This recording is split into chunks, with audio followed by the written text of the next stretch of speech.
A gente está aqui no Ponteio, um shopping que tem a gerência de marketing desse cara que eu vou entrevistar. Mas só que aí você acha que ele é o Luiz Sternick, do marketing do Ponteio. Ele é muito mais do que isso. E a gente vai descobrir agora.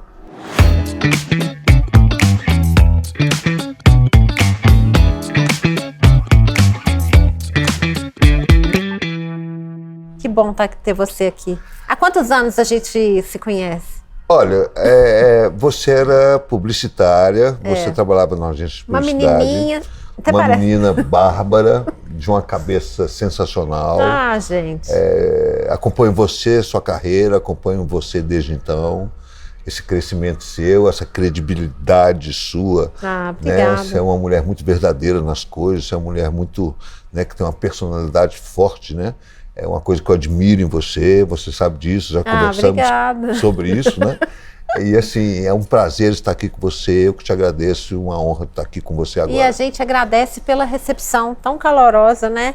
E eu queria que você contasse um pouquinho do Luiz Sternick, artista plástico, porque a gente quando fica sabendo desse lado seu, porque não é um artista plástico qualquer. Então eu quero que você conte um pouquinho. Se você quiser começar com o Luiz Sternick criança, pode começar também. Bom, o Luiz Sternick criança foi um garoto muito feliz, um garoto que teve uma criação muito severa. Eu sou neto de russos e ucranianos. Ai, isso é incrível. Meus pais já nasceram no Brasil, mas uma educação muito voltada a estudo, uma educação voltada a falando línguas.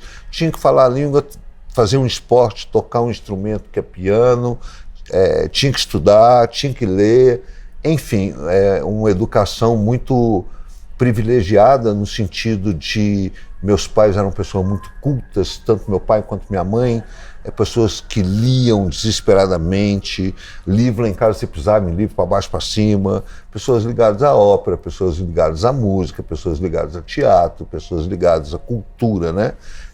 Que criou, não só a mim, como meus dois irmãos, Arthur e Hugo também, criou muito nessa vibe, né, de que você tem que ser alguém quando você crescer. Uhum. Você tem tudo para estudar, você tem todo o aparato aqui, criado viajando, pude rodar o mundo com eles, pude conhecer museus no mundo inteiro, concertos, shows, teatros no mundo inteiro. Então, quer dizer, teve uma base muito sólida com relação a isso que me permitiu galgar voos bacanas, né, ir para a faculdade, estudar, sou economista, formado, curso de pós-graduação de marketing e publicidade. Eu fui preparado para ser o que eu queria ser, né? Meus pais me deram muita liberdade de eu poder escolher o que eu ia ser quando crescer. Que legal. Né? Então isso me deu muita sustentação, né, para ser o que eu sou hoje. Isso no Brasil é um privilégio, né? É um privilégio muito grande. E ter essa noção é tão bom, né? Porque tem muita gente que tem esse privilégio e não tem noção desse privilégio. Exatamente. Acredito nisso também, sabe, Cris? Me tornou maduro muito cedo, né? Então acho que isso para mim foi muito positivo para esse resultado que deu. Hoje eu sou uma pessoa que caibo dentro de mim mesmo. Uhum. Então acho que isso é extremamente positivo, ter tido esse tipo de educação da forma como foi. Sim. Você perdeu sua mãe há poucos anos, não foi? Sim, tem 2 anos atrás, né? Hoje a gente ficar velho não é bom não, viu? Vou falar uma coisa para vocês, não é uma coisa muito boa não. Tem uma parte muito difícil. Tem uma parte mesmo. difícil, né? Nós somos humanos, nós somos seres humanos, nós somos animais racionais, né? Como qualquer tipo de animal, nós temos prazos de validade, isso não tem jeito de você fugir disso, mas a gente não é preparado para isso. Né? A gente não foi preparado para isso. Então, há 2 anos atrás, teve uma diferença de 1 semana entre meu pai e minha mãe. Nossa! 66 anos de casados. Minha mãe morreu num sábado. Meu pai, sem a gente ter avisado para ela que tinha morrido, a gente falou que estava no hospital. No sábado seguinte, ele faleceu. Acho que ela chegou lá em cima, achou tão bom que deve ter virado para ele aqui embaixo e falar assim: escuta, o que você está fazendo aí embaixo? Mas é bonito, né? Eu acho bonito vem. Quando pensa, né, que os dois foram praticamente juntos, assim, para quem fica é um horror, mas... Sim, e 66 anos de casado. Então, uma vida inteira juntos, né? E para mim, morte para mim é uma continuidade da vida. Para mim, do mesmo jeito que você tem infância, você tem a juventude, adolescência, juventude, a fase da maturidade.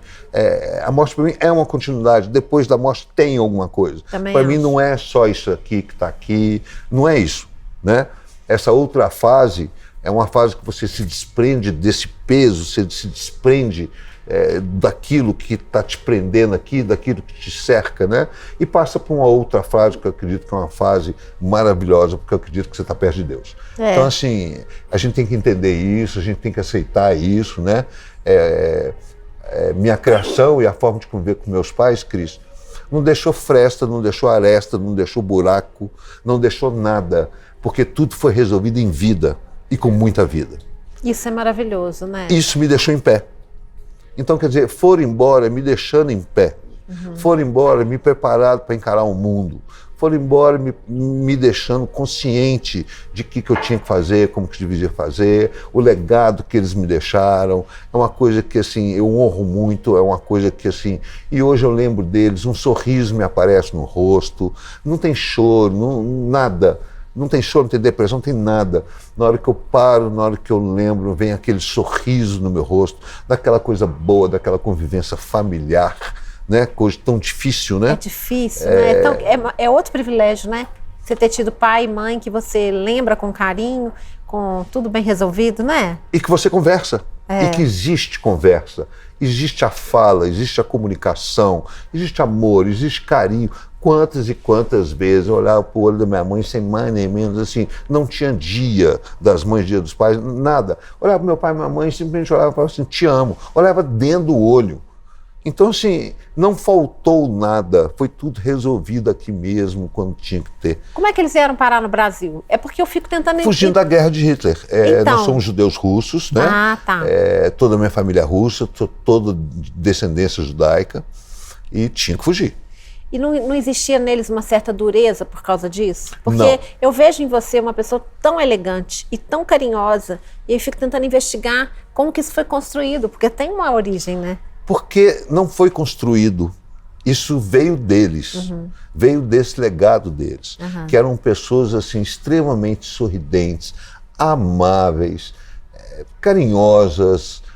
Lógico que tinha aquela dureza de estudo, de firmeza trabalho. É diferente, né? Exatamente. Isso é firmeza, né? Exatamente. Mas tudo tão muito bem, muito bem-humorados, apesar de ter fugido, costurado brilhante em casaco, atravessado a Europa, parado na Itália, pegado um porão que judeu não podia já subir nos navios, né? Era no porão, não sabia para onde é que ia direito. Quando tem guerra, cada país aceita uma cota de imigrantes, né? Estados Unidos já tinha parado, a Europa já tinha parado de receber, os lugares que tinham eram Brasil e Argentina. Então, quando o navio foi parando na Baía de Guanabara, que meu avô abriu a escotilha, ele apaixonou pela Baía da Guanabara, eles iam para a Argentina, mas ele apaixonou, todo mundo apaixonou, o navio parou, meu avô falou para todo mundo assim, desce que é aqui. A paixão brasileira, né? Exatamente. A sedução brasileira, né? Eles falavam russo, falavam inglês, né? Então eles foram parar no Rio de Janeiro. No Rio de Janeiro já tinha sinagoga, no Rio de Janeiro já tinha gente preparada para receber pessoas de guerra, e foi assim que começou. Um avô meu descascando laranja na Avenida Rio Branco do Rio de Janeiro, e outro avô meu cuidando de cavalos no Jockey Club. Foi aí que começou a nossa história. E como que vieram parar em BH? Meu avô teve tuberculose. E um médico chegou para ele e falou assim, escuta aqui. Tinha o sanatório Hugo Werneck. Exatamente. Hugo Werneck era meu bisavô. Então... que incrível! Tá aí já. Na tuberculose, falou com ele, olha, pega a sua família, muda para Belo Horizonte, porque não tem remédio ainda, não tem nada ainda. Era o clima ameno, Belo Horizonte, né? Vai te ajudar. E meu avô morreu com 96 anos de idade, fumando cigarro, charuto e cachimbo. Gente, olha isso. Então, assim, foi aí que a gente veio parar aqui, de lá aqui. Meu pai é primo de primeiro grau da minha mãe, né? Eles se apaixonaram mesmo, não foi nada marcado, eles tiveram uma grande paixão e acabaram casando. Que legal. Veio deles, né? Eu já nasci comendo em colherzinha de prata, fazendo xixi em tapete persa. Por quê? Porque na época as televisões começaram a chegar no Brasil. Meus avós já eram visionários, né? Minha avó trabalhava com decoração na Rússia, a outra minha avó trabalhava com moda na Ucrânia. Eles já eram criadores de cavalo, já tinham fazenda, enfim, eles já tinham uma vida boa lá. E quando eles vieram, meu avô viu que a televisão estava chegando no Brasil e resolveu encomendar uma série de televisões. Olha. Quando eu nasci, já eram 8 lojas em Belo Horizonte, chamada Capital Mineiro, muita gente deve lembrar disso. Olha. Chamada Capital Mineiro, com 8 lojas em Belo Horizonte. Então já nasci bem, né? E as histórias foram contadas, o que eles passaram foram contados. Agora, o que me intrigava, nada daquilo tinha peso, nada daquilo tinha raiva, nada daquilo tinha... Você não via isso neles. Isso é maravilhoso. Você não via isso neles. Você não via rancor neles, você via neles, você olhava para eles, você via amor. Você via amor.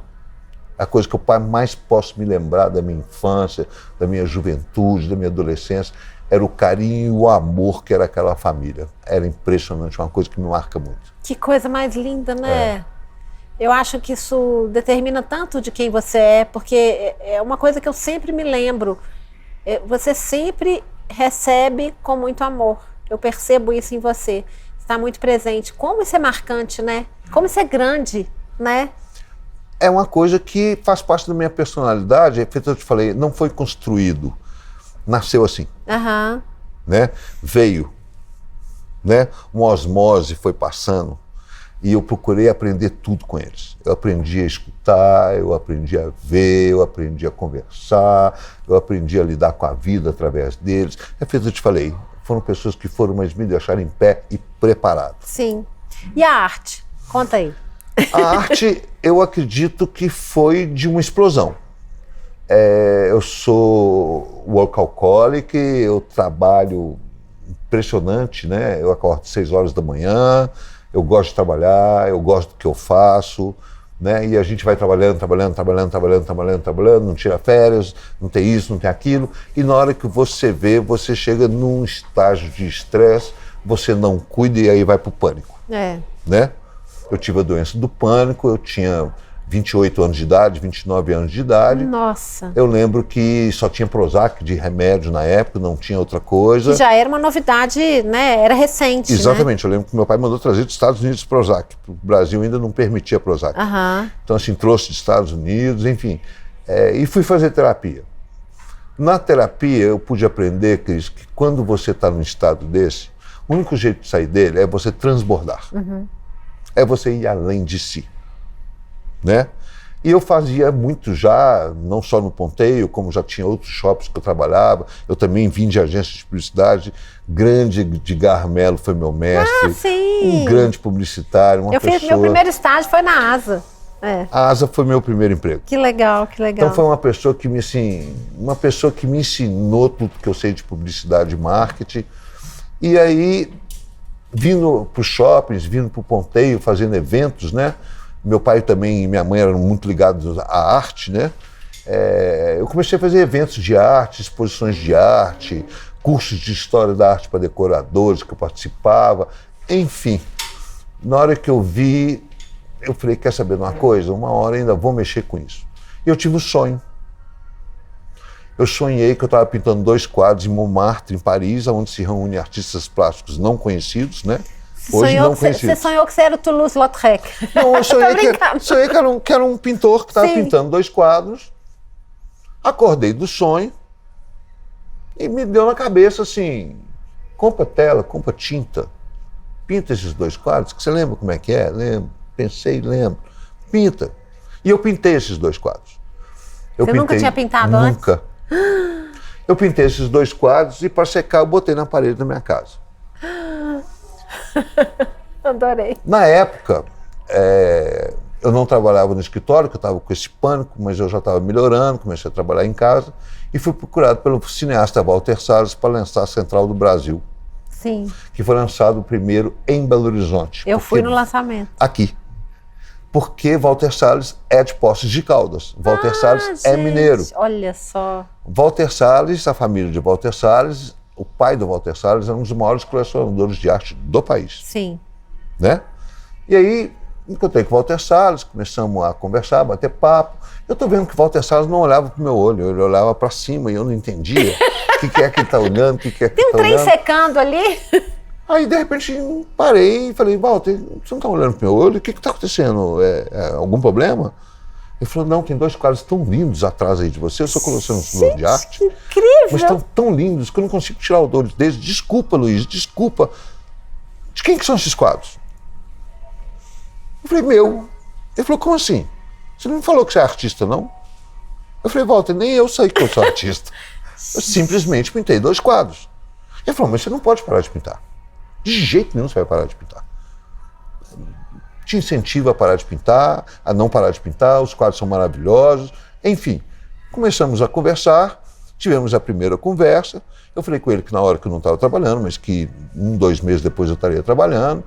Ele queria lançar comigo, ele não queria abrir mão disso, ele queria que fosse eu lançar o filme dele, com a presença de Fernanda Montenegro, inclusive. Eu lembro, eu chorei copiosamente, eu estava 2 poltronas assim, eu vi ela falando, chorei igual uma louca, lembro.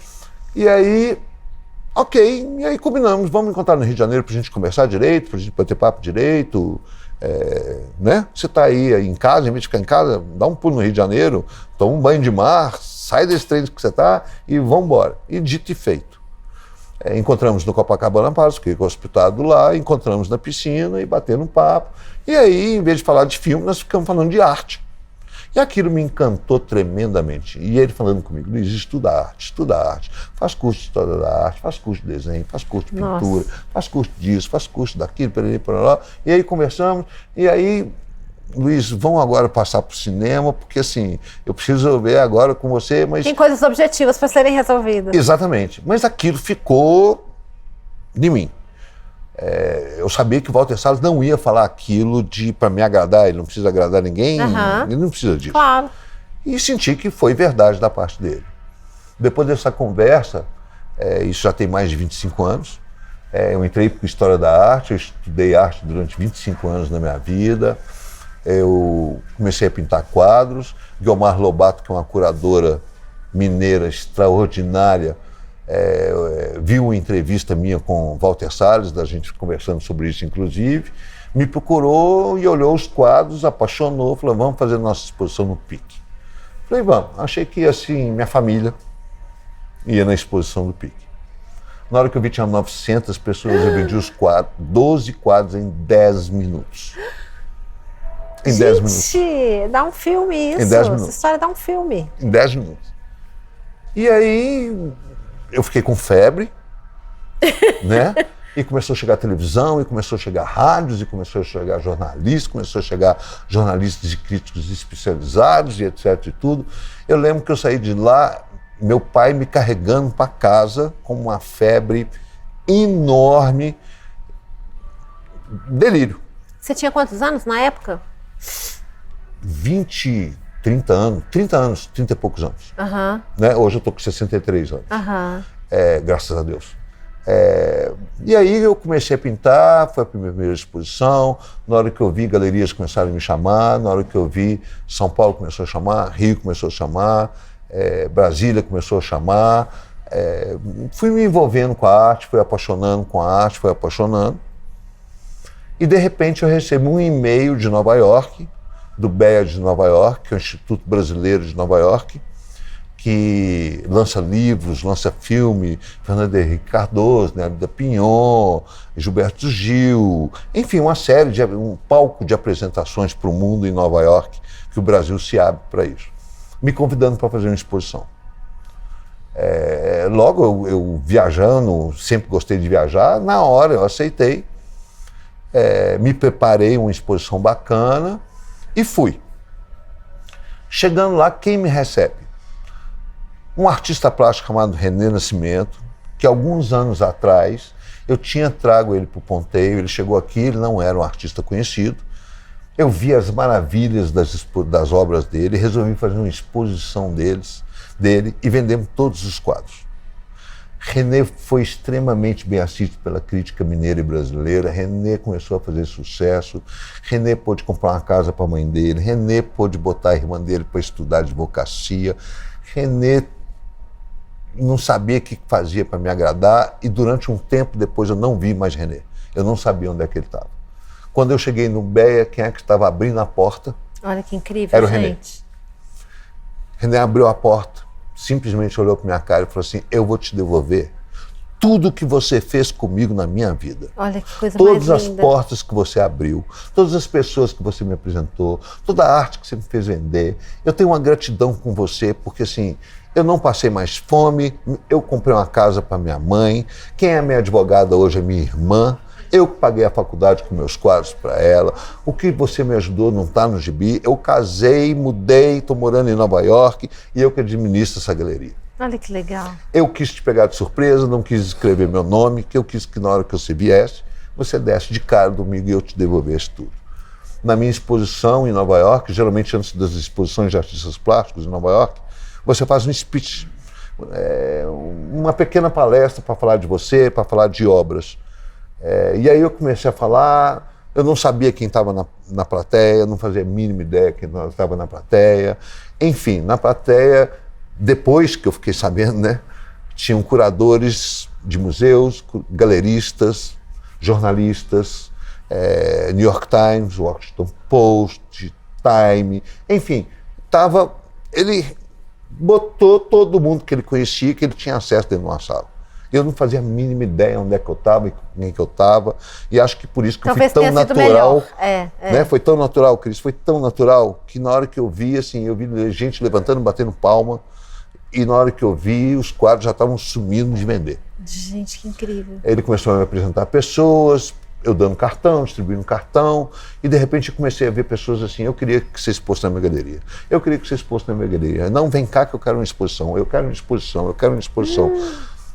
Eu olhei assim e falei, gente, o que está acontecendo? Eu não sabia direito o que estava acontecendo, Cris. Eu realmente não sabia. Acabou a exposição, eu estava hospedado na casa do René, porque ele, né, você está onde? Eu falei, não, estou indo para o hotel, mas passei aqui primeiro. Ele falou, não, minha casa tem quarto de hóspede, você vai ficar lá em casa. Peraí que agora a gente vai interromper esse bloco. Como será que vai continuar essa história? Fica aí.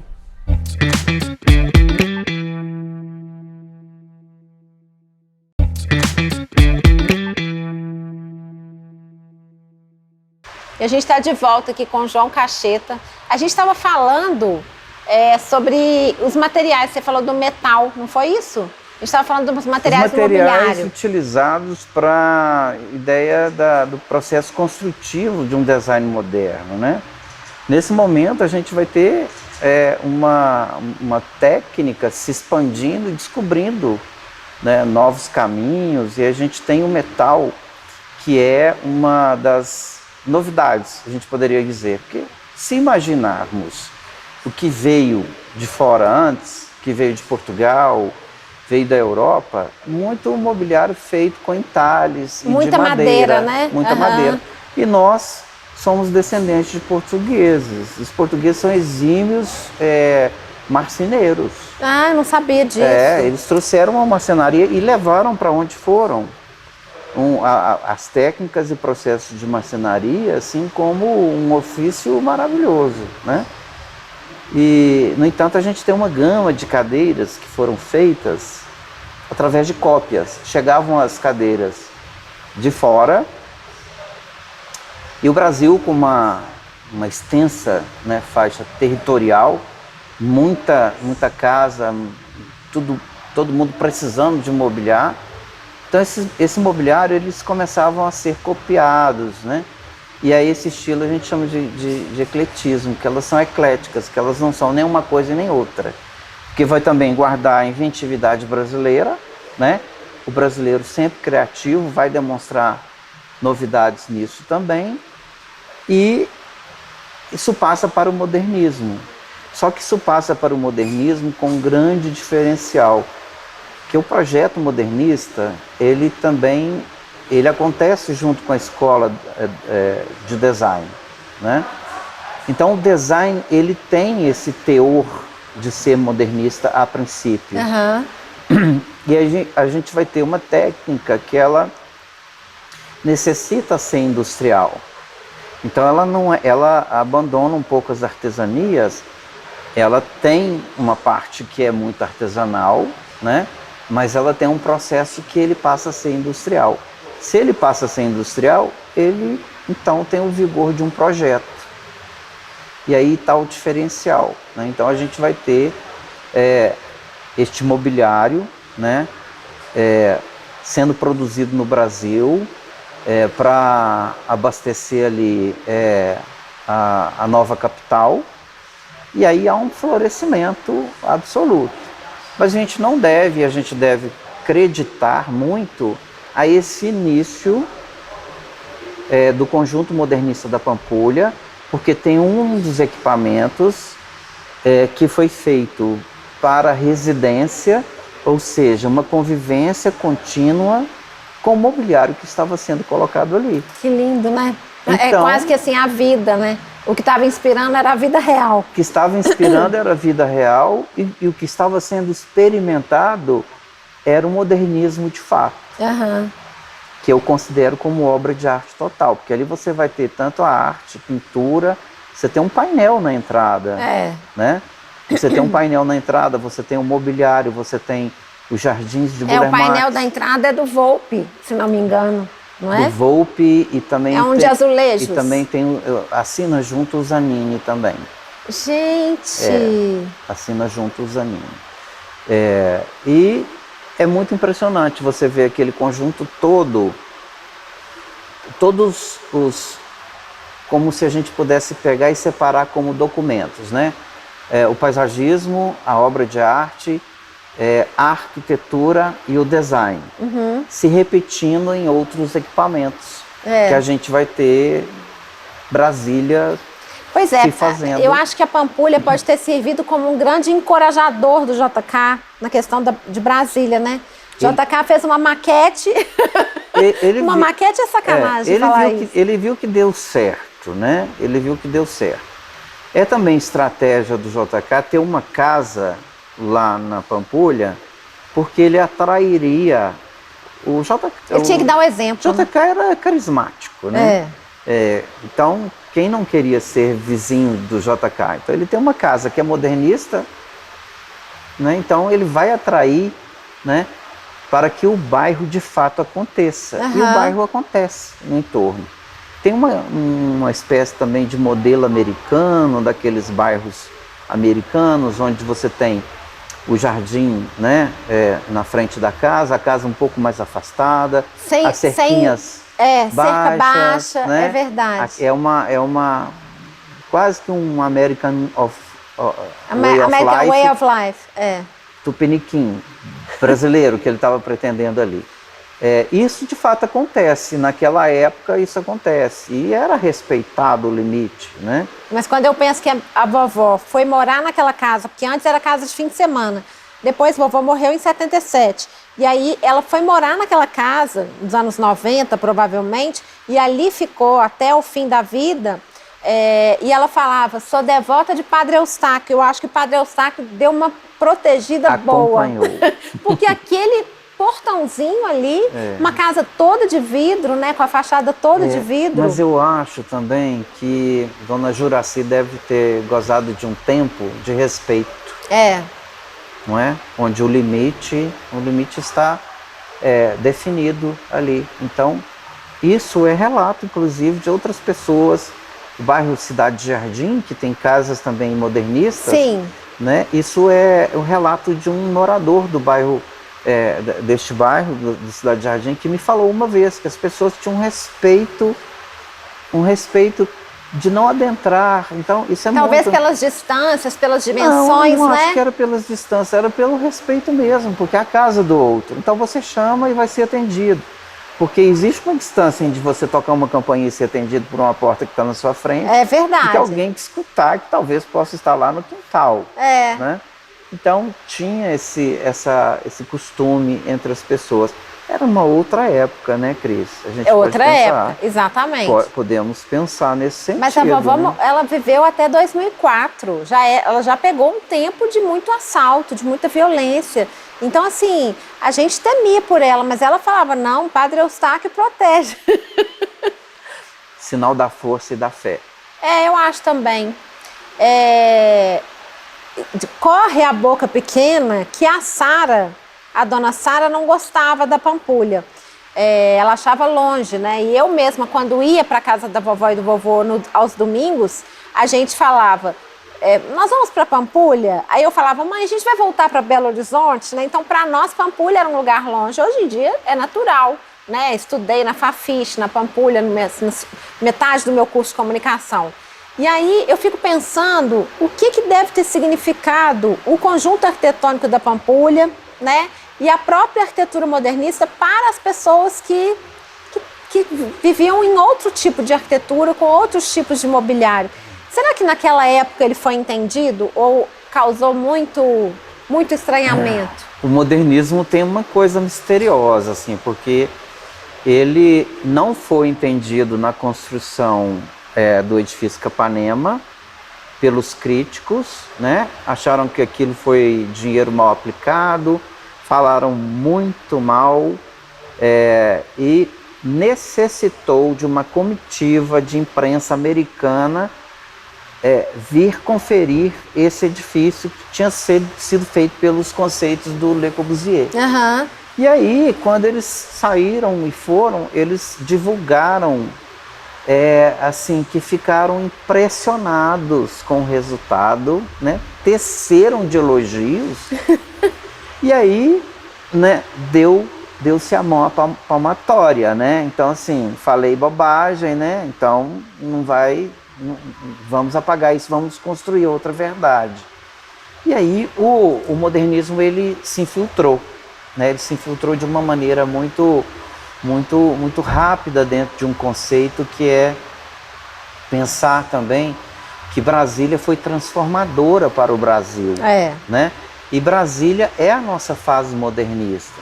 Por mais que a gente imagine, por exemplo, que os paulistanos, eles são dotados de um campo onde floresceu muito, né, as indústrias, as pessoas mesmo do modernismo ficaram muito ali, se localizaram ali em São Paulo.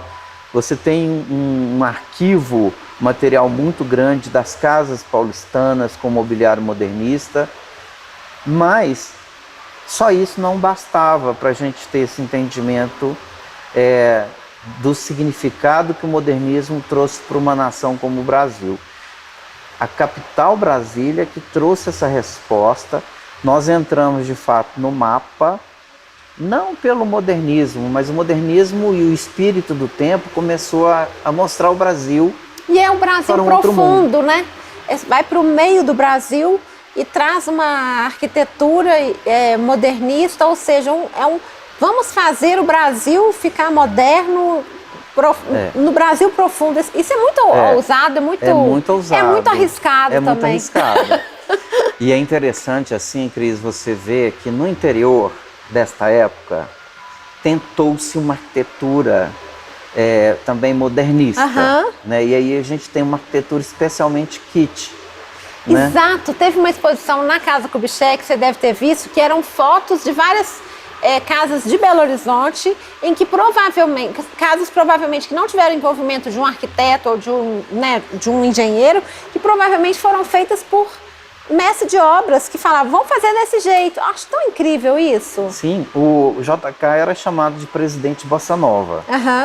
E Bossa Nova está ligado ao gênero musical mais apreciado no mundo, né, vindo do Brasil. E também isso colocou o Brasil no mapa. Isso é muito interessante de poder falar e reforçar que, assim, a gente também tem este bem cultural que é Bossa Nova, que é considerado o nosso jazz. Que é considerado o nosso jazz. Tem uma raiz, porque vários foram e aprenderam também, mas é interessante que a Semana de 22 traz essa condição, né, do movimento antropofágico, que você vai ter uma ideia que eles tiveram, né, que exatamente o que se explica, o que é um movimento antropofágico. A gente vai lá, vai comer e vai digerir para a gente mostrar outra coisa. Pra a gente se abastece daquilo, mas a gente mostra outra coisa totalmente diferente. Literalmente, nós cuspimos no prato que nós comemos. Exatamente. E aí a gente tem, naquele momento também, arquitetura moderna, bossa nova. Então, era um país feliz, né? O país se entristece com o golpe militar de 64 e tem ali décadas que a gente, na verdade, subestima todo esse valor cultural que o Brasil tem. Mas isso eu acho que vem assim de uma conspiração, inclusive, do exterior, porque o Brasil ele estava num caminho que ninguém ia mais segurar. Tinha gente muito incomodada com isso, Tinha gente muito incomodada lá fora, né? E a gente tinha uma escola também muito interessante, que era a escola polivalente. Talvez você não lembre disso. Não. Eu sou mais velhinho. Quantos anos você tem aqui? A gente revela a idade. Sem o menor problema, 59 anos. Ah, a gente está próximo, eu tenho 53. Sim, faremos. Ano que vem a gente festeja. E a gente tinha um modelo de escola muito interessante, que é uma escola de modelo integral. Mas ela ensinava português, matemática, educação, moral e cívica, mas ensinava arte culinária, tinha horta comunitária. Olha que incrível, coisa moderna. Coisa moderna.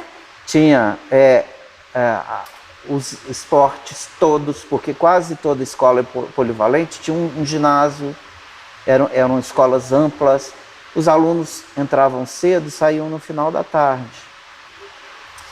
Exatamente nesse momento negro da nossa cultura, que é essa fase, né, da ditadura, a gente acaba com isso. Os anos de chumbo, Mas por uma vontade do exterior, né? O exterior veio e implementou, inclusive, a escola noturna. Então, assim, isso modifica muito tudo. Uma necessidade que eu vi que essa exposição fosse didática, fosse contar essa época, fosse trazer à luz de novo essa época nossa, né? E JK tem uma importância muito grande para a gente poder pensar o nosso valor como nação, né? O que a gente pode ser, né? Muito maior. Como uma nação inovadora no mundo, e né? Muito maior, porque eu tive um professor em Portugal que ele me disse uma coisa que eu fiquei pensativo na época e depois eu fui perceber do que ele estava falando, que é exatamente a coisa do movimento antropofágico. Você traz de lá uma coisa, né? Não repete aquela coisa, mas você apresenta uma outra totalmente diferente. Mas admitindo que você bebeu daquilo ali, né? Sim, no caso... Eu bebi, mas eu fiz outra coisa com isso. Mas no caso do design, o design é um movimento internacional. O design não tem pretensão de ser local. É um movimento internacional. O modernismo é um movimento internacional. Sim. Não tem pretensão de ser local. No entanto, Le Corbusier saiu pelo mundo, né? Infelizmente, ele não tem nenhuma construção no Brasil. Ah, tá. Não eu achava tem. que ele tinha. Na América Latina, apenas uma pequena casa na Argentina. Não por acaso tinha um argentino agora há pouco conversando com a gente. Aqui conosco. É incrível isso tudo, né? É incrível. Interessantíssimo. Eu ia te perguntar uma outra coisa. Quando a Brasília foi construída, também deve ter recebido muitas críticas, assim como, né, assim, a própria Pampulha deve ter sido vista de uma maneira, né? E aí Brasília foi mais ou menos um reflexo. O novo, né? Ele sempre assusta. Mas eu acho que naquele momento o Juscelino tinha um carisma muito forte, muito grande. E faz parte da minha pesquisa de doutorado exatamente este momento, entender este momento com o público de forma em geral, como que o público absorveu Brasília, como que o público entendeu Brasília, né?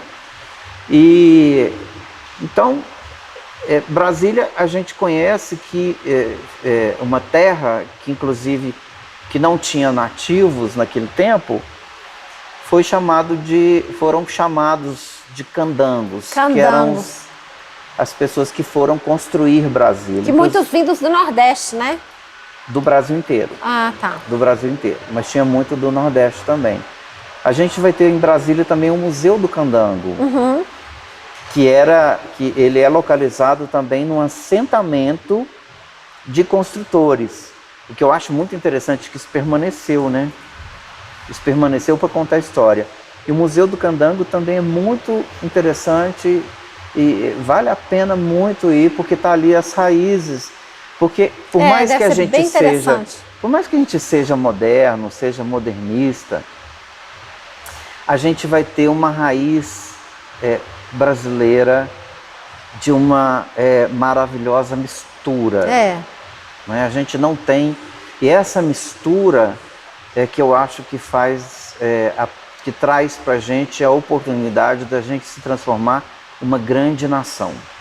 Isso eu acho que assim, ainda vamos mostrar muita coisa desse país, porque nós temos muito a dizer ainda. Sem dúvida, né? E é um país que ainda não entendeu a questão da diversidade, né? Que está entendendo de uma maneira lenta ainda. Que a gente é uma mistura tão bonita, mas a gente precisa entender, aceitar essa mistura. Não só aceitar, não é nem aceitar, é acolher, né? É ter orgulho dessa mistura. Mas você sabe que eu acho que isso tudo aí é fruto de um movimento circular que ele acontece, que ele vai dar a volta, entende, depois ele... a teoria da física quântica, né? Você dá uma volta, mas você não fecha aqui, você continua... É elíptico, né? E eu acho... Como é que chama isso, gente? Espiral, uma radial, espiral. Né? Espiral. E eu acho que esse momento onde a diversidade ela está muito emergente, né? Ela está emergindo também frente a muita caretice. Que eu acho que essa ideia péssima de que a gente entrou, né, nessas polaridades, o meio termo onde é que está, né? Então acho que isso faz que um lado mostre mesmo a cara para o que veio, e isso fica sendo ressaltado, reforçado, e essas coisas elas vão acontecendo numa medida quase que... exagerada, né? E quase que colocando à prova mesmo, né? Mas só que eu acho que também a vida é em movimento, nós estamos em movimento, vivendo estes movimentos, e a gente vai ter um prosseguir aí, a gente ainda vai olhar um pouquinho para trás, ainda vai ver isso, né? E vai ver o que mudou, porque também nós não cessamos, né? O processo civilizatório ele não cessa, ele não congela, ele não fica ali do mesmo jeito. Ele vai num prosseguir e a gente vai tendo outras demandas. E ele tem uns retornos, né? Vai um pouco atrás, depois ele vai para frente de novo. Aquela história nesse looping, né? A gente acaba revivendo certas coisas que a gente fez contando a história do modernismo na exposição na Casa Fiat, foi um pouco isso, né? A gente deu essa volta, essa passada ali naquele looping, né? De 80 anos atrás, para emergir de novo, né? Olha o significado que isso tem, né? Eu sinto muito, assim, que mais gente não possa desfrutar, né? A gente conversava ainda há pouco, eu acho que Belo Horizonte está num momento muito interessante. Nós estamos né? numa exposição maravilhosa. E eu acho que nós temos que trabalhar muito o público, as novas gerações, porque o museu já há muito deixou de ser aquela casa empoeirada. E hoje é uma grande escola. E como é uma escola interativa, os museus são interativos hoje, né? Fala a língua dessa nova geração. Então a gente precisa de trazer mais essas novas gerações. O museu passou a falar mais a língua dos jovens, né? A ficar uma coisa que conversa, né? Uma linguagem que conversa. Exatamente. E eu queria te perguntar uma coisa, talvez eu tenha te perguntado naquele dia que eu fui na exposição. É impressão minha, eu e a minha ignorância sobre o design, porque eu tenho uma visão, mas eu nunca estudei, ou o design modernista tem essa possibilidade, essa característica de parecer sempre contemporâneo? É só impressão minha, ou existem outras escolas de design que têm essa contemporaneidade? O design ele nasce com a influência muito forte do campo das artes. As artes são sempre vanguardas, né? As artes são sempre, elas estão olhando lá na frente, num horizonte que ainda não chegou para o comum, né? Então eu acho que o designer, ele pensa assim, né? E as palavras, quando elas surgem, elas acabam ficando, né? A palavra moderna, a gente repete ela todos os dias praticamente. Então, nem se fala. Nem se fala, né? Que eu estudo modernismo. Eu tanto falo quanto leio, né? Mas o modernismo, ele é um movimento de recorte. No Brasil, esse movimento para o design, ele está ali. Ele cessa na década de 80. Tem gente que acha que cessa um pouco antes, né? Mas ali a gente localiza também nas artes a geração 80, que já trouxe um outro olhar. Então, eu tenho um problema com a década de 80, eu tenho um certo problema. Você tem problema? Eu tenho. Pode ser que você me convença do contrário, mas eu tenho. Vamos arranjar a solução.